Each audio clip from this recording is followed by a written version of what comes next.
stage and screen with Andy Snowden. Let us know what you want to hear on WhatsApp with the number 01978 540 410. We love local. Calon FM.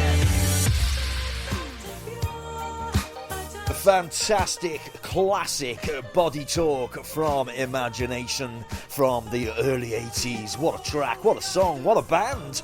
And with record sales in excess of over 30 million plus albums, the incomparable award-winning LEEE JOHN of the 80s crossover soul hitmakers Imagination will be coming to the Manchester Band on the Wall on Tuesday, the 29th of October, performing their greatest hits as well as tracks from his diverse solo career.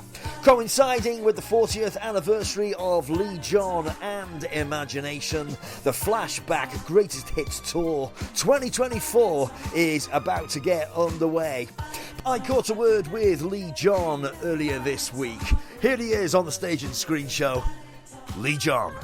Well, celebrating over 40 years in the music industry. It's quite a phenomenal landmark, right? Well, yeah, I don't even think about it, to be honest with you. I'm still on that train to my journey of life. So for me, I'm just into today and tomorrow. But bearing in mind, of course, how precarious the music industry is, are you surprised, I wonder, by the longevity of Imagination? Well, for me, and in my family in particular, it was all about the work and being part of a work process that, to sustain yourself, and I grew up in that environment where it was about, if you're loving what you're doing and you're passionate about it, just keep going with it as much as you can. It's you can be out there to be the star, but I felt that it's important for you to, maintain you as an individual. Yeah, I get it, yeah. But I imagine the lovely thing these days is you look out at the audience and there's, just a whole load of different generations of people coming to see you now. People who came to see you in the 80s will be bringing their grandkids, no doubt. Oh, totally. I mean, that's the funniest thing is that, there are, if they're 21st century minded on the technical side, then yes. But I've been to the supermarket a few times, and there's people saying, "Oh, hey Lee, how are you doing? What are you up to? Are you still in the industry?" Because they don't really check out social media as far as like Instagram, X, or Facebook, so they wouldn't know. And so there's a generation of people that are of that kind of thing, where they see you, and unless they see something in a newspaper or you're on TV, but even then, people are watching, Netflix or Prime or what have you, and they may not even see if you're on TV. Yeah. So there's a whole generation of people that, unless their kids are, into your music, you may even miss. I think a lot of kids get into their parents' music because totally. They've got no option really. Yes, they're sat in the back of the car. Exactly. And it's something that you don't generally see nowadays. The longevity of a band, even the most successful bands, they seem to make it big, but they seem to just dip out when they're at their top. I wonder what that issue is. Are they, to go 5 or 6 years and then just bow out? It just seems very strange. Well, we were very lucky because I've always had an international audience. So, like for example, when we're in France, it goes out to the Benelux territories, Switzerland. It goes out to South America, Africa. I've been all of these places, Côte d'Ivoire, Angola, Portugal, Mozambique, South Africa, and that's where the music has taken me, and then I do some charity stuff with some of the different, with SOS Children in some of the different territories. So it's taken me beyond just, being based in London and stuff like that. So I've seen where the music can actually take me. And I think reunions are quite big these days. I wonder if people are just stopping the band with the plan of having a reunion in 10 years' time. Maybe might be being sceptical. I don't know. Well, reunions are something that I thought about it, but it was becoming too costly. Yeah. And number two, for me, being a lead singer of a group, I was always the focal one. So, I've been doing it by myself for quite a long time. So, you know, I haven't worked really with the others since the late 80s. Yeah. So, you know, it was a sense, and it's a lot to catch up to, because the level of what I do and the people I've been working with, it's very different from when they were with me. Yeah. So, you never know. And, you know, it's like, if there could be a very interesting opportunity on TV or something, where all of a sudden we're all in the right place at the right time, and the situation seems right. You just never know. But the music industry, obviously, everything changes, but the music industry seems to have changed dramatically over the years, and you'll be the perfect person to ask, I suppose, because people are almost winning their careers on a TV show these days. Do you embrace that way in, or do you kind of despair a little? I think for younger artists who have to, you know, start out in the industry on the TV show, it can be quite mind-boggling or consuming, because you're 6 weeks on a show, and then you either win it or you don't win it. And some people survive it before, but I think initially it was all a big surprise, and you thought, oh wow, and some of the people are very talented, but then when they leave it, where do they go? What happens to them?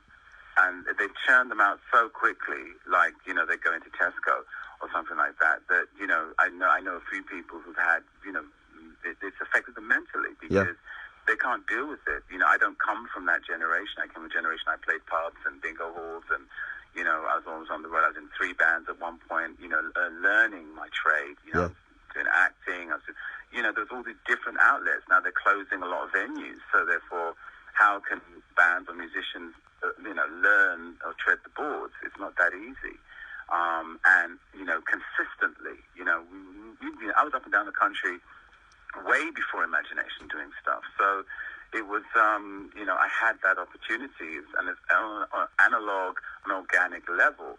Now it's all digital. I mean, they're good. You know, you can become your own artist being online, and get your own audiences, which I've seen some people sell out places just by, you know, promoting it on you know, themselves, without a record company. Yeah. But it can only go so far unless they can cross over on an international level, and that's when, you know, you see the difference when you cross over international. As I said, I've been an international artist all my life, so it's if I just said I was going to survive in the UK, I'd probably be like some of the other bands who you don't see, you know. But your breakthrough, talking about going from obscurity to the banal, back in 1981 with Body Talk, which incredibly, first time to go on Top of the Pops, first time listening to yourself on the radio when you weren't expecting it to come on. Do you ever get used to that, or is it just something that you never get used to? It was a very, very exciting period.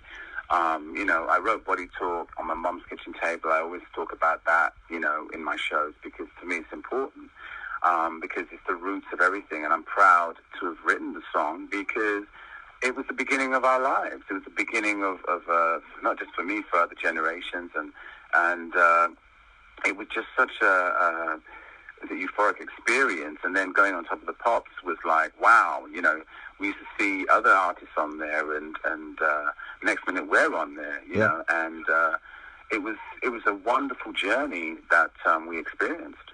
But obviously for the bands themselves and the artists, it's incredible. But I always kind of think about the families of them to be on Top of the Pops. It must be so exciting for them, because Top of the Pops, especially in the 80s, I think arguably was its heyday. And if you make it on Top of the Pops, you've pretty much made it, right? Oh yes, I mean that's the difference, you know, because in those days, when you were on Top of the Pops, it made a difference, because you saw records, and also if you were in the newspapers, you sold records, because people saw you from Top of the Pops or other TV shows, and you could do some publicity stuff, and people would buy your records. Yeah. You know, that doesn't happen nowadays. You know, you can do anything, and you're in the front pages, but it doesn't mean that you sell anything. But it was a different period. It's a more organic and analog period of time. I imagine when you're a lot younger, life on the road can be a lot different to how it is today. Did you notice straight away that you can't drink the night away anymore if you got a gig the following day, that kind of thing? Well, when you become 30 plus, definitely. That's one of the things. I mean, I tend to go before the show, a day before anyway, because I like to breathe in the atmosphere, the people, where I'm staying, the stage or wherever I'm at. I try and go a little bit beforehand, so I'm not killing myself to get there, and I know I can also find out the environment where people live, what they're about. In Manchester, it's very artistic. It's so different to how people would imagine it now. It's, the TV studios and stuff like that.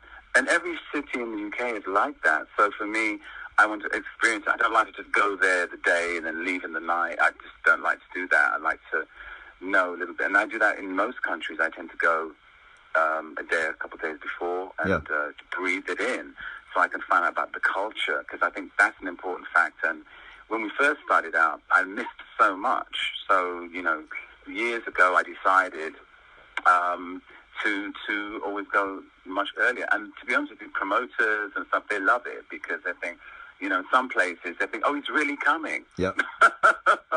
Yeah.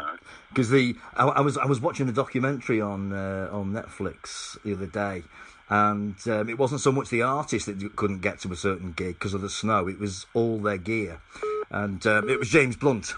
And I thought you forget all about that if you're not actually in the bubble. You don't even contemplate that the show might not go on. Well, this is it. You see, that's and it still happens today. It still happens where flights. I mean, right now because of the issues that we've had with Brexit and all sorts of situations, the flight scenarios have become a major issue, which people don't take into consideration. There's so many other factors. I mean, to the point where we have a show coming up in December, and the promoters are saying, look, can everybody arrive on that day? And unfortunately, not everybody can because they've all got gigs or what have you, Yeah. But they're saying that there may be an issue because of the flight situation, because it's around Christmas time. So there's all these different things that you have to take into consideration now when you're on the road and what have you. And that's why I say, I was in Switzerland end of the summer, and we're doing the Vinogue Festival, which was amazing. And they asked me to do an acoustic session, which I did because I have some guitarists and musicians. I have a little family in little areas like in Spain and in Switzerland and Italy, and they meet up and musicians and stuff. So we had this great little session which went out at the podcast, but it went all over Switzerland. And this was a couple of days before we did the actual performance with the band. And so it went out so well that everybody wanted me to do this again. Yeah. And I said, no, it's going to take away from the band, because the band are coming and all that kind of stuff. So it was good that people could see me in a different light. And this is what I'm about. I'm not just about, just Mr. Imagination anymore. I'm like, I've had my jazz quartet. We did the jazz album in Rochefort near La Rochelle, and I do jazz shows as well as acoustic sessions as well. So, I'm just I'm tapping into other areas of musicality and visual and film stuff as well, which I think that why can't you do that as an artist? And that's where I'm an individual who I don't want to be tagged as just one sort of area. And I think years ago, the media liked to do that if you let them do it. Yeah. And I never did that, so they never knew what I was going to be doing next, or what I was going to be wearing next, or, even to the point where an agent said the other day, Lee wants to do such and such, and spoke to my management and said, well, how does he want to do it? What genre? Yeah. Which is good, because the fact is, I don't want to be, as a British black British black artist, why should you be just zoned into one arena? And I just like to break that myth of how people should be interpreted. Absolutely, I completely agree with you. It's the elements of surprise for the audience as well that keeps the interest up. Exactly. Because you see because the thing about it is, so many artists have just followed in the same things over and over. You see them, you know what you're going to get, you leave, and that's it. And you wipe your lips and you're gone home, you know, and what have you, which is great. That's all power to them, but not for me. You know, there's a lot more I really want to do. That's why I would say I'm still on that train. I'm still learning. I'm still educating. And 21st century technology also offers you different ways in which you can try and create something, you know, and be around different creatives as well, and utilize it. Brilliant. Well, you're on the it's called the Flashback Greatest Hits UK Tour. Coincides with the release of the Imagination Definitive Collection box set, which is over 17 CDs. But with a back catalogue like that, I imagine getting a set list together is a little bit of a headache for you. My MD gets worried because, you know, it's like, how long have we got? No, you can't put that in, da-da-da. So there's always a debate on what I put in, what I don't do, you know, like, you know, there's always a discussion of how long and stuff like that. Because I throw some things in from my childhood into the show now. So that's like a bit of a surprise. And it's like a tribute to certain artists and stuff like that. So, so basically, you know, the set always changes, and I'm an audience person, so I go by the audience. You know, I sense that's the one, and I do it for the audience. So I mean, that's a very important thing. They're the ones that made me. You know, so that to me is important. Brilliant. Lee John of Imagination, it's been a treat to speak to you, my friend. Thanks ever so much for that. I really appreciate it. Thank you for having me. Not at all. Are you coming to the show? It's in Manchester on the 29th of October, isn't it? Unfortunately, I'm busy that night, but I would have loved to if... It's on at the Band on the Wall as well, which sounds like an intriguing venue. I've never been there. Oh, yes, it is. It really is. It's been terrific speaking to you, my friend. Thanks ever so much for that. I said I'd only keep you 2 minutes, but it's never the way. No problem at all. No problem at all. But thank you for the interview. Not at all. You take care of yourself. See you soon. Take care. God bless. Cheers, mate. Bye-bye. So, Lee John of Imagination will be bringing the Flashback Greatest Hits Tour to Manchester's Band on the Wall on Tuesday, the 29th of October. Tickets available from leejohn.com. That's leejohn.com and www.ticketmaster.co.uk. Go on, support your local theatres, ladies and gentlemen. They won't be there forever if you don't. Stage and Screen with Andy Snowden. Let us know what you want to hear on WhatsApp with the number 01978 540 410. We love local. Calon FM.